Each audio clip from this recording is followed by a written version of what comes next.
Noia volverá a centrar a atención do taekwondo a nivel nacional coa disputa este vindeiro sábado do torneo FITE Open de Taekwondo IETF, que reunirá uns 500 competidores chegados dende diferentes clubs de toda España. Participarán no evento preto de 500 competidores de varias escolas deportivas, tanto da nosa comunidade autónoma como chegados de outros puntos da Península Ibérica, Madrid, Cataluña, Valencia, Aragón, Murcia e tamén incluso do arquipélago canario. A cita presentada esta mañá no Concello arrancará ás 10 da mañá no pabillón municipal Agustín Mourís, coas categorías infantís, e xa pola tarde tocará o turno ao resto de categorías. Baixo a organización do Club IETF Noia, o torneo contará coas modalidades de formas tradicionais, combate libre individual e técnicas especiais. É un evento onde van a vir a participar a élite nacional deste deporte.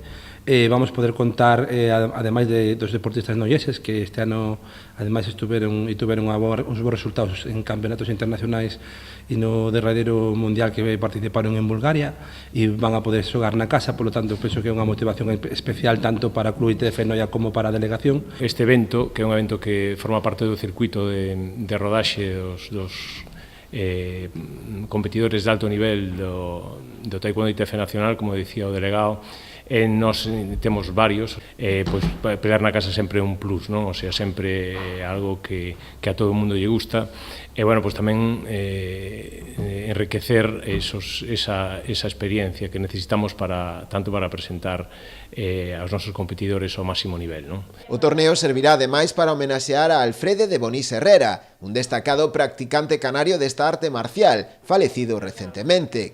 Será cunha exhibición na xornada do sábado á tarde, na que participarán uns 50 cintos negros. Dende a organización agradeceron ao Concello a súa colaboración co evento, así como tamén ás distintas casas comerciais patrocinadoras, xa que sen a súa axuda sería imposible poder organizar un torneo destas características.